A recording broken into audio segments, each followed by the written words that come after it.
بسم اللہ الرحمن الرحیم لا يحب اللہ الجہر، نہیں پسند کرتا اللہ تعالی جہر بالسوء، کسی کی بری بات کو ظاہر کرنا، جہر ظاہر کرنا، بالسوء من القول کسی کی بری بات کو، لا يحب اللہ الجہر بالسوء من القول، نہیں پسند کرتا اللہ ظاہر کرنا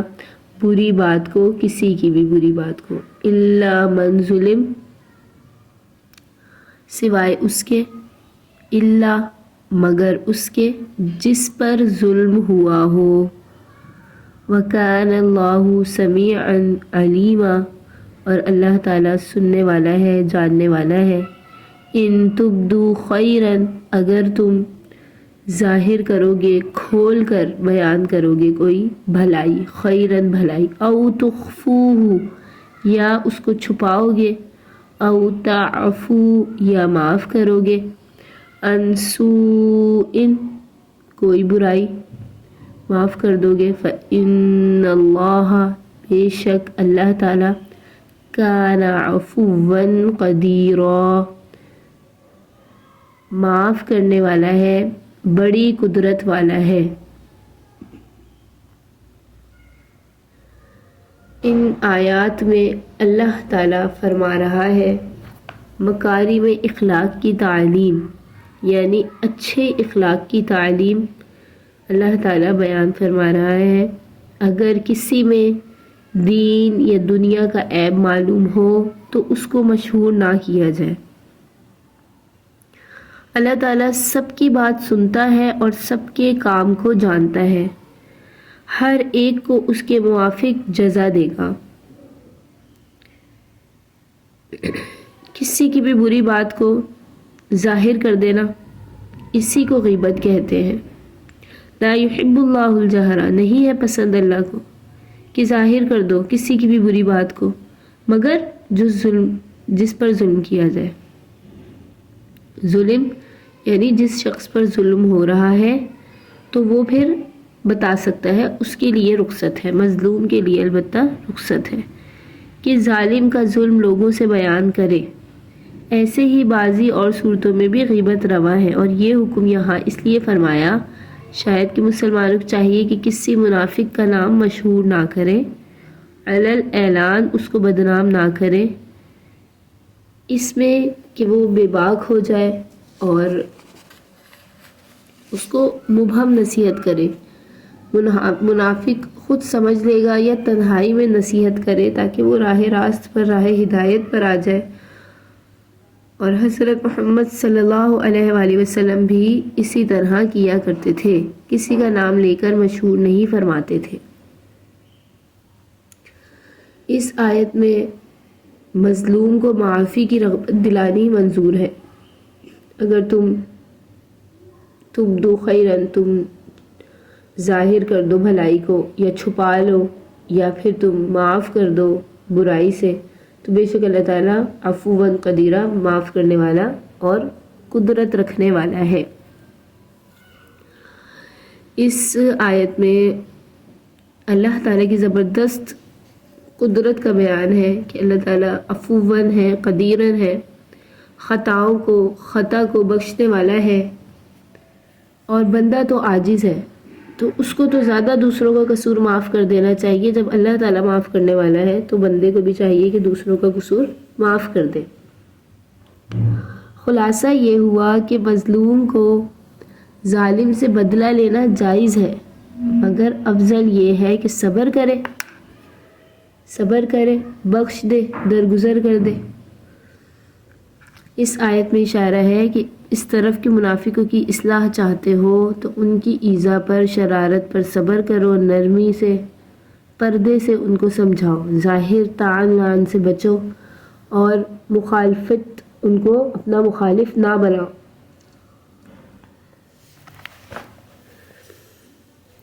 اللہ تعالیٰ نے غیبت کو حرام فرمایا، اس آیت میں فرمایا کہ اللہ غیبت کو نہیں پسند کرتا، اللہ نہیں پسند کرتا ہے کسی بھی بات کو، بری بات کو ظاہر کرنا۔ ہر انسان میں اچھی اور بری عادتیں ہوتی ہیں، لیکن ان عادتوں پر پردہ ڈالنا، درگزر کرنا، معاف کر دینا، یہ اللہ کو بہت پسند ہے، کیونکہ اللہ بھی ہماری بہت ساری بری عادتوں پر، ہمارے گناہوں پر پردہ ڈالے ہوئے ہیں اور ان کی تشہیر نہیں فرماتا۔ اگر کسی کی بھی کوئی بات ایسی ہے جو ہمیں معلوم ہے لیکن وہ بات اچھی نہیں، تو ہمیں نہیں چاہیے کہ ہم وہ باتیں جو ہے وہ دوسروں میں افشا کریں۔ ہمیں ایسا کرنا چاہیے کہ اس بات کو چھپائے، اس کو ظاہر نہ کرے۔ لیکن یہاں اجازت ہے کہ اگر ظلم ہو رہا ہو کسی پر تو وہ مظلوم شخص ظالم کی بات کو نہ چھپائے بلکہ بتائے، اس کو اجازت ہے۔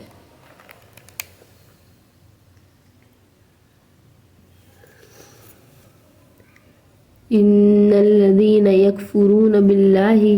بے شک وہ لوگ جو کفر کرتے ہیں اللہ کے ساتھ، ورسولہ اور رسولوں کے ساتھ، ویریدون اور وہ یہ چاہتے ہیں، ان یفرقوا بین اللہ ورسولہ کہ وہ تفرقہ ڈال دیں اللہ کے درمیان اور رسول کے درمیان، ویقولون اور وہ یہ کہتے ہیں، نؤمن ببعض ونکفر ببعض کہ ہم بعض پر تو ایمان لے آئے اور انکار کرتے ہیں بعض کا، ویریدون اور وہ یہ چاہتے ہیں، ان یتخذوا بین ذالک سبیلا یہ کہ وہ بنا لے درمیان کا رستہ، اولئک هم الکافرون حقا یہی لوگ ہیں جو کافر ہیں پکے، وَأَعْتَدْنَا لِلْكَافِرِينَ اور ہم نے تیار کر رکھا ہے کافروں کے لیے عذابا مہینا دردناک عذاب۔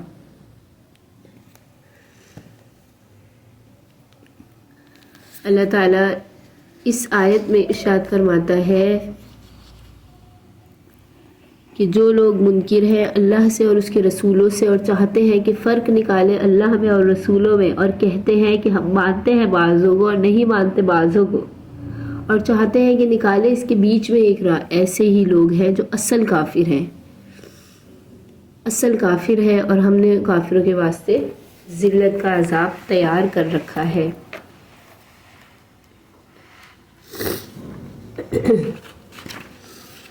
اسلام اور کفر کے درمیان ایک تیسری راہ، یہاں سے ذکر ہے یہود کا، چونکہ یہود میں نفاق کا بہت زیادہ مضمون تھا، اور آپ کے زمانے میں جو منافق تھے وہ یہود تھے، یہ یہودیوں سے ربط اور محبت رکھنے والے اور ان کے مشورے پر چلنے والے تھے، اس لیے قرآن شریف میں اکثر ان دونوں فریق کا ذکر اکٹھا فرمایا ہے۔ آیت کا خلاصہ یہ ہے کہ جو لوگ اللہ سے اور اس کے رسولوں سے منکر ہیں، اللہ اور اس کے رسولوں میں فرق کرنا چاہتے ہیں، یعنی اللہ پر ایمان لاتے ہیں اور رسولوں پر ایمان نہیں لاتے، بعض رسولوں کو تو مانتے ہیں اور بعض کو نہیں مانتے، اور مطلب یہ ہے کہ اسلام اور کفر کے بیچ میں ایک نیا مذہب اپنے لیے نکالیں، ایسے لوگ اصل اور کافر ہیں، پکے کافر ہیں، ان کے لیے ذلت کا عذاب تیار ہے۔ اللہ کا ماننا جب ہی معتبر ہے کہ اپنے زمانے کے پیغمبر کی تصدیق کرے، اس کا حکم مانے، اللہ کے نبی کی تصدیق کے لیے کہ اللہ کے نبی کی تو تصدیق کی اور اللہ کو نہیں مانا، یہ بھی ٹھیک نہیں، یہ اللہ کے نبی کی تکذیب کر لی اور اللہ کو مانا، اللہ کو بھی مانے، اللہ کے تمام نبیوں پر ایمان لائے، اور جو نبی اسی زمانے میں موجود ہے اس کی بھی تصدیق کرے، اس کے حکم کو بھی مانے۔ یہود نے جب رسول اللہ صلی اللہ علیہ وآلہ وسلم کی تکذیب کی تو اللہ تعالیٰ کی بھی تکذیب کی، اور تمام انبیاء کی تکذیب کرنے والے قرار دیے گئے اور کٹر کافر سمجھے گئے۔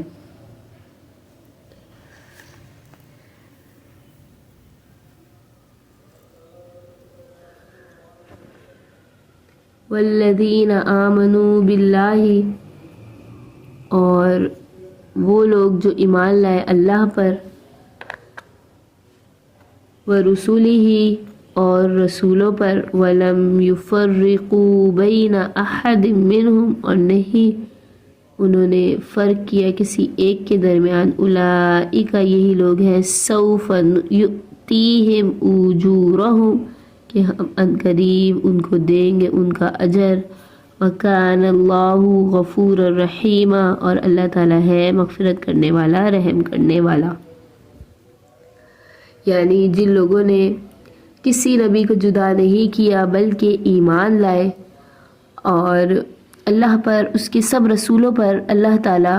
اپنی رحمت سے ان کو بڑے ثواب عطا فرمائے گا۔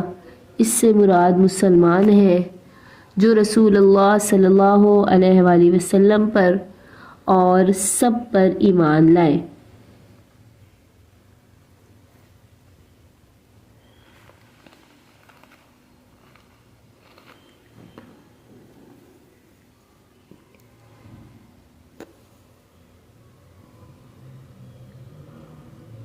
یسألک اہل الکتاب، یسألک اہل الکتاب، وہ پوچھتے ہیں آپ سے اہل کتاب، اہل کتاب آپ صلی اللہ علیہ وآلہ وسلم سے سوال کرتے ہیں، ان تنزل علیہم کتابا من السماء، یہ کہ نازل کر دی جائے ان پر مکمل کتاب آسمان سے، فقد سألوا موسیٰ اکبر، تحقیق سوال کیے موسیٰ سے انہوں نے اس سے بھی زیادہ، من ذالک،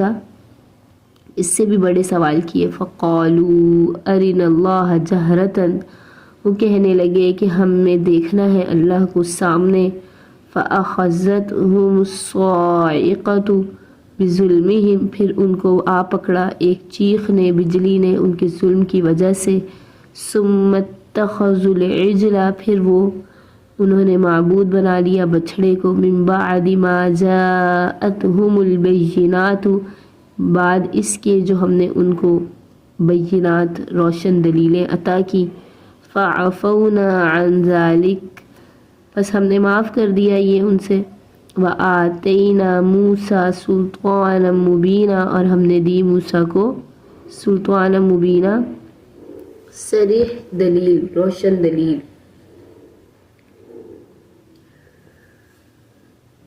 وَرَفَعْنَا فَوْقَهُمُ الطُّورَ، اور ہم نے بلند کیا ان پر طور پہاڑ کو، بِمِيثَاقِهِمْ، ان کے میثاق کی وجہ سے، ان کے عہد کی وجہ سے، وعدے کی وجہ سے،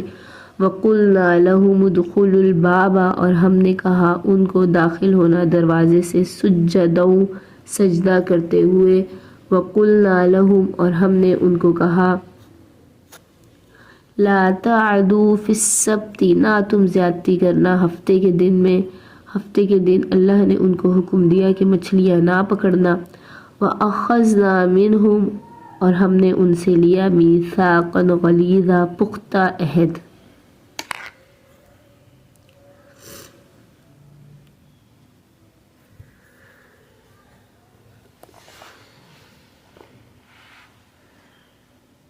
یسألک اہل الکتاب،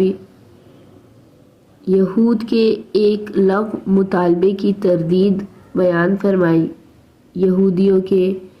چند سردار آپ صلی اللہ علیہ وآلہ وسلم کی خدمت میں آئے اور کہا کہ اگر تم سچے پیغمبر ہو تو ایک کتاب لکھی ہوئی یکبارگی آسمان سے لا دو، یعنی ایک کتاب ہو اور وہ نازل ہو ہم پر، کتاب من السماء، آسمان سے، مکمل کتاب۔ قرآن مجید 23 سال کے عرصے میں تھوڑا تھوڑا وحی کے ذریعے حضرت جبرائیل علیہ السلام جو ہے وحی لاتے تھے اللہ کی جانب سے، آپ صلی اللہ علیہ وآلہ وسلم پر نازل ہوا۔ موسیٰ علیہ السلام پر کتاب پوری مکمل ایک ہی دفعہ اللہ نے ان کو طور پر بلا کر، اللہ نے ان کو جو ہے 40 دن کے لیے اپنی عبادت کے لیے بلایا اور پوری ایک مکمل کتاب ان کو عطا فرمائی۔ تو ان کے سرداروں نے مطالبہ کیا کہ ایک کتاب لکھی ہوئی پوری آسمان سے لا، جیسا کہ حضرت موسیٰ علیہ السلام توریت لائے تھے۔ اس پر یہ آیت نازل ہوئی اور اس تمام رکوع میں الزامات کو ان کے جواب میں ذکر فرمایا. اس کے بعد تحقیقی جواب دیا. مطلب آیت کا یہ ہے کہ اے محمد صلی اللہ علیہ وآلہ وسلم، یہودی جو تم سے عناداً ضد سے ایسی کتاب طلب کرتے ہیں، ان کی یہ بے باکی سرکشی تعجب کی بات نہیں. ان کے بزرگوں نے تو اس سے بھی بڑی سخت بات اپنے نبی موسیٰ علیہ السلام سے طلب کی تھی. اللہ تعالیٰ کو ہمیں سامنے دکھاؤ، آشکارا ہم کو دکھاؤ، ورنہ ہم تمہارا یقین نہیں کریں گے. جیسے سورہ بقرہ میں بھی گزرا کہ فقط سألوا موسیٰ اکبر من ذالک، تحقیق انہوں نے تو اس سے بھی بڑے سوال حضرت موسیٰ علیہ السلام سے کیے تھے. فقالوا ارنا اللہ جہرۃ، ہمیں اللہ کو سامنے دیکھنا ہے، سامنے دکھاؤ. فأخذتهم الصاعقۃ بظلمہم، پس ان کو پکڑا ان کے ظلم کی وجہ سے، بجلی نے ان کو پکڑا، چیخ نے ان کو پکڑا. ثم اتخذوا العجل، پھر جب ان کو بجلی نے پکڑا تھا اور وہ سب مر گئے، پھر اللہ تعالیٰ نے حضرت موسیٰ علیہ السلام کی جو ہے دعا سے ان کو زندہ کیا. ایسی عظیم الشان نشانیاں دیکھ کر بھی پھر یہ کیا کرنے لگے؟ ثم اتخذوا العجل من بعد ما جاءتهم البینات، پھر بچھڑے کو معبود بنا لیا. ان تمام واضح نشانیوں کے بعد بھی بچھڑے کو پوجنے لگے. بالآخر اللہ تعالیٰ نے اس سے بھی درگزر فرمایا اور سورہ بقرہ میں اس کی مکمل تفصیل آئی ہے. فَعَفَوْنَا عَنْ ذَلِكَ، ہم نے معاف کر دیا، ہم نے درگزر کر دیا. وَآتَيْنَا مُوسَى سُلْطَانًا مُبِينًا، ہم نے موسیٰ علیہ السلام کو واضح صریح دلیلیں دی. غلبہ یہ کہ حضرت موسیٰ علیہ السلام نے اس بچھڑے کو تو ذبح کر کے جو ہے آگ میں جلا دیا اور اس کی راکھ ہوا میں اڑا دی، اور 70,000 آدمی جو بچھڑے کو سجدہ کرنے والے تھے قتل کیے گئے. اللہ نے موسیٰ علیہ السلام کو سلطان مبین عطا کی.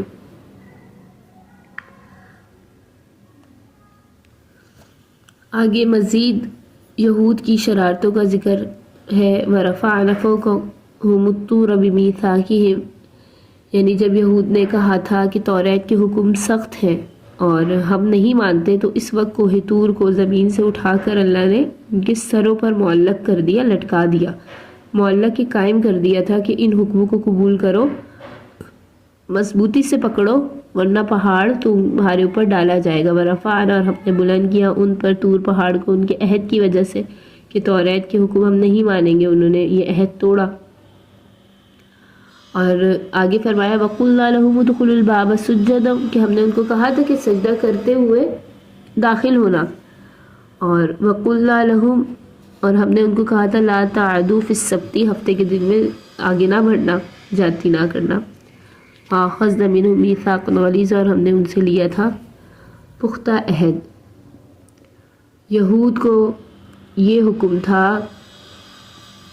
وَقُلْنَا لَهُمُ ادْخُلُوا الْبَابَ سُجَّدًا، یہود کو یہ حکم تھا کہ شہر میں داخل ہو سجدہ کر کے